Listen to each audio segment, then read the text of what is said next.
What is up, YouTube? How's everybody out there doing today?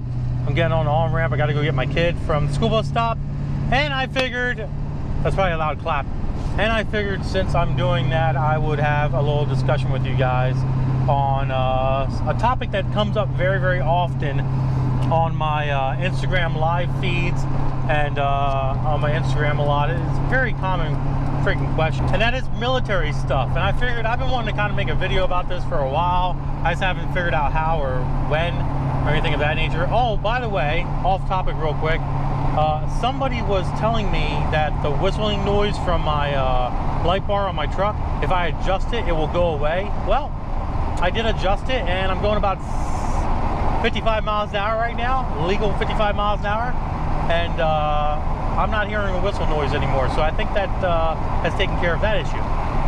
But anyways, I got my mic on with my GoPro Hero 4 because that's the only one I have an adapter for. I don't have an adapter for my 5. I will get one eventually though, but I want this to be a more clear conversation with you guys on YouTube, since I'm driving down the highway and my truck's noisy and stuff. So let's get right into it.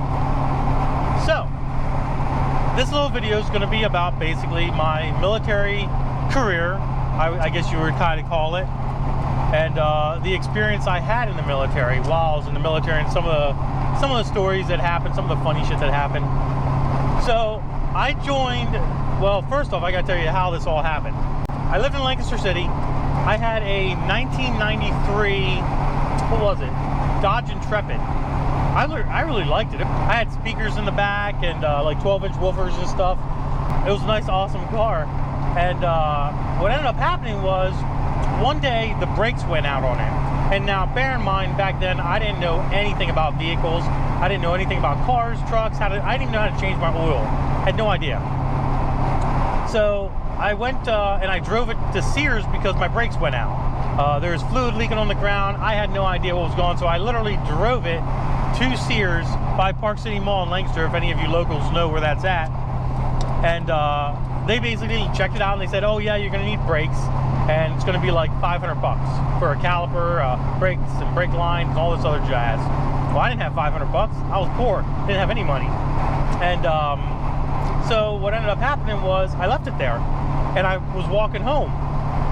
And on my way home, I passed the recruiter station, or recruiter's office, where all the, you know, the military forces were housed at the time, you know, the Marines, Air Force, Army, Coast Guard, all that jazz.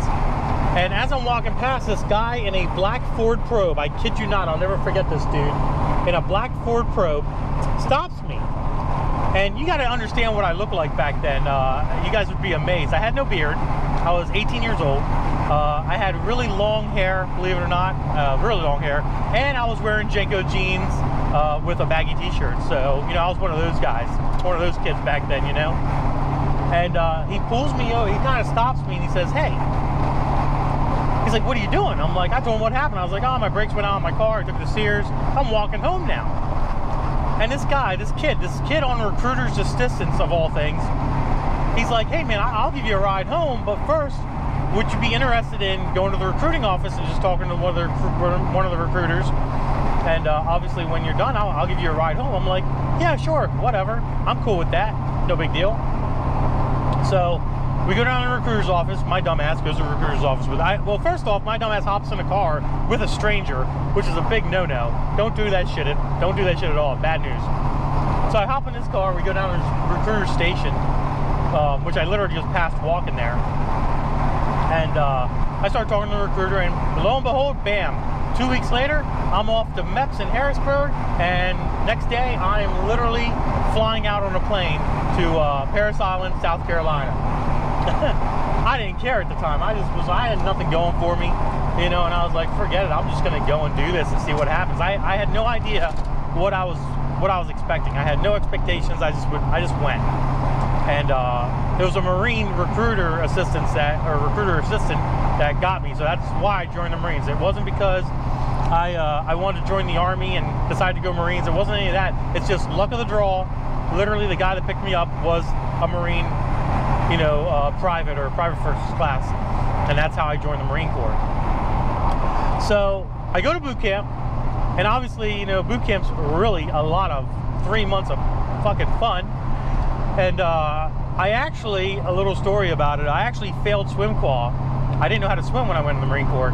So I failed swim qual, scared the hell out of me, because what happens is when you fail any course in boot camp, whether it's rifle qualification, swim qualification, the schooling part of it, the educational part of it, knowledge testing and stuff, you get held back. And you end up getting held back till the next next unit comes through, basically. And then you're there for even longer than 3 months. And believe me when I tell you, nobody that goes into the Marine Corps wants to be there any longer than they already have been. Trust me on that. So that's the only thing I failed, and I ended up passing it the next week, which I was very happy about. I was able to do the bare minimum just to get by and pass. So I did pass swim qual. But we used to play all kinds of fun games in the Marine Corps, like musical racks, and that's basically, you know, where what happens is they play music in the barracks on your floor or whatever. They had 3 floors, and they play music, and you pick your rack up and you move your rack around in a circle, and when the music stops, you set your rack down, and that's your new sleeping place. We used to do that. We used to do what was some of the other funny stuff we used to do. If we didn't put our foot lockers back fast enough, they would make us dump our foot lockers and kick everything in the middle of the barracks. Now you gotta understand, our foot lockers had everything. They had our underwear, it had socks, our clothing, our writing stuff, everything that we owned, literally in a box that was 4 feet by 1.5 or 2 feet. Very small, wasn't very big at all. And we would dump it all out and kick it in the middle. And then what they would do is they would give us 59 seconds, and they would literally count down 59, 58, 57, 56, 55, and they would do it faster than that for us to all find our stuff. You're talking 70 plus people, 70 plus, 18-year-old, 19-year-old kids in the middle trying to find our underwear and trying to find our socks, and just picking up what we can, basically just grabbing what we can and getting it back to our foot locker, because when we heard 0, when they went to 2, 1, 0, that was it. If it was fucking there, it was gone. Like, you didn't get it back or any of that nature. It was crazy.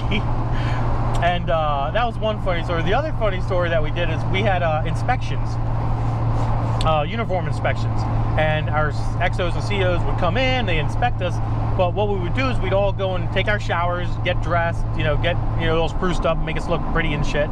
But when we were getting out of the showers, before we were able to get dressed in our Alphas or our Blues or whatever we were getting inspected on that day, Charlies, whatever it may be, we had a drill instructor. I'll never forget him, and maybe he's watching the video, I don't know. It'd be cool if he was. I'd love to say hi to him. But his name was back then it was Sergeant Massard, and we're talking 99, 2000.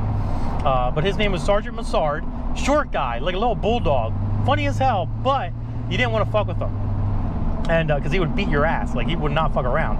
But what he would do is he'd sit at the entrance of the bathroom, and as we're coming out, he would say, "Close your eyes, open your mouth."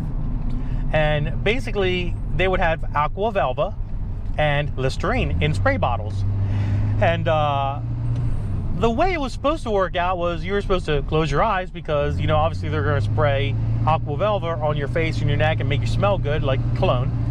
And you open your mouth because they spray Listerine into your mouth to make your breath smell good. Well, I'm not saying this happened, quote unquote, but sometimes the bottles got mixed up. And you ended up getting Listerine on your face and Aqua Velva in your mouth. And this is a true fucking story. I'm not even joking about this shit. So that was some of the very funny stories. I mean, there's plenty of other funny stories that happened in boot camp, but that was just 3 of the funny stuff, funny experiences or experiences in general that I had. Not to try to make this video too long, because I could literally talk for hours about boot camp and all the dumb stuff that we did in boot camp. And if anybody is going to boot camp or knows about Marine Corps boot camp, enjoy the sand fleas and the fire ants. You guys are gonna love that shit down there. So nonetheless, I got through boot camp, got my Eagle Globe and Anchor, which I'm gonna be honest with you guys, and this is something that's very personal to me. And some of you might understand, if you guys are Marines out there or military in general, you might understand, you will understand. People that are civilians, you're not gonna understand this at all. But when we got back from the Crucible, and this is when they had the Crucible back then, I don't know if they still do it, but when we got back from the Crucible, that was our becoming a Marine phase. That's when we stood in front of the Iwo Jima Monument on the parade deck in Parris Island, and you know, we got our eager globe and anchor. Basically, the drill instructors that we were with for literally the last 3 months handed us our eager globe and anchor, and that's when they literally considered us a Marine at that point. Up until that point, we were literally dirt. We weren't nothing. We were a recruit, and that's all we were. We didn't have the honor of even calling ourselves Marines. But when we got that eager globe and anchor, I can tell you right now, guys, there wasn't a dry eye. There wasn't a dry eye in that entire platoon that was on there. It's weird to say that we just went through all that bullshit, and we're all standing there. Even me, you know, we're all crying. We're tearing up, and we're literally fucking crying because it's such a huge and unbelievably proud moment in our lives. And you Marines out there that are listening to this, you understand what the hell I'm talking about, and I'm sure 99% of you guys out there can definitely relate to what I'm saying, Marine wise. But yeah, I mean, I'm backing up right now. Gotta wait for the school bus to come. But yeah, like I said, I mean, we all were tearing up and crying, you know, when we got our eager globe and anchor. And then after that, we go and have our warrior breakfast, which is pretty awesome. You know, we get to sit with the drill instructors, and we get to, you know, talk to them like human beings and actually interact with them and chill out, basically, if you want to call it that. It's a really, really fun and cool experience, you know, being able to do that with your people that you pretty much hated for the last 3 months. But so that's boot camp, basically. I graduated at 3521. I'm guessing you guys probably all know what that is, but that's a mechanic. That's what I became in the Marine Corps. I was a mechanic. I was detached at a reserve unit in Allentown, Pennsylvania, Lehigh Valley area. Yes, I was a reservist, Pogue, if you want to call me that. That's a person other than grunt, because there's grunts and there's everybody fucking else, and the grunts think they're the shit, but they're just like everybody else, so don't let that phase you guys. But I was a reservist, and I was stationed up in Allentown, and I was attached with a communications detachment unit up there. So basically what happened was I would work on the communications department, I guess, the comm guys, they call them comm guys. I would work on their Humvees with the big radios inside of them and stuff for communications. The nice thing about that is I wasn't in the motor pool. I had a real good buddy of mine, lives in Georgia right now. He ended up being in the motor pool, and I became a detached mechanic for the comm unit, which was pretty awesome. And the nice thing about being attached with a comm unit was I was able to learn how to not only, you know, obviously I was working on the Humvees and stuff, but the one thing I took away from that was I was able to learn how to use the comm equipment. Basically, we went out to CAX, which is I was out at CAX 07, which is basically a joint exercise between everybody in the Marine Corps, the air wing, the grunts, and it's like a mock little war out in the desert. And the nice thing about that was, you know, since I was attached to this comm unit, I got to go and do radio comm out in the middle of the desert. So what we would do is we would take a Humvee with a radio in it, me and another guy. He was actually a communications guy, I was a mechanic, and we would take this Humvee way out in the middle of the desert, Yucca Valley in California. I don't know if you guys know where that's at, but it's 29 stumps, basically 29 palms, Pendleton. You guys all know what I'm talking about, the ones that know what I'm talking about. But we take the Humvees out in the middle of the desert and just drive around, and we would translate, or not translate, but use our Humvee as a radio intercept between Pendleton and 29 Palms, where we were located, because there was too much of a distance for Pendleton to communicate through the radios back and forth. So we would literally sit out there, and we were just a jumper. And basically, you know, if Pendleton couldn't hear 29 Palms, or 29 Palms couldn't hear Pendleton, we would relay that message. So we were kind of like a radio relay. It was kind of a weird situation, but we got to sit out there all day. It was great. It was a fun time. It wasn't that bad of a situation, honestly. That was the first week. The second week came about, and all the NCOs came out, non-commissioned officers, sergeants, staff sergeants, all that stuff. They came out from our unit, and everything then at that point went to shit. I actually have pictures, kid you not, of sergeants and staff sergeants sitting in the comm boxes and sleeping all day long for that second week while we're busting our asses actually doing work at the site, which was kind of a shitty situation for the second week, but we did have a lot of fun the first week. I can't complain about the experience that I had in the Marine Corps. I had a great time. I learned a hell of a lot. It definitely made me grow as an individual, and because, you know, I'll be honest with you, when I was younger, man, I tell you what, I was a hellion. I was a bad person.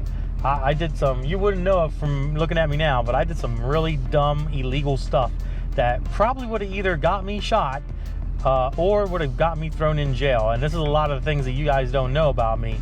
But yeah, I'm glad I joined the Marine Corps. It was a good choice.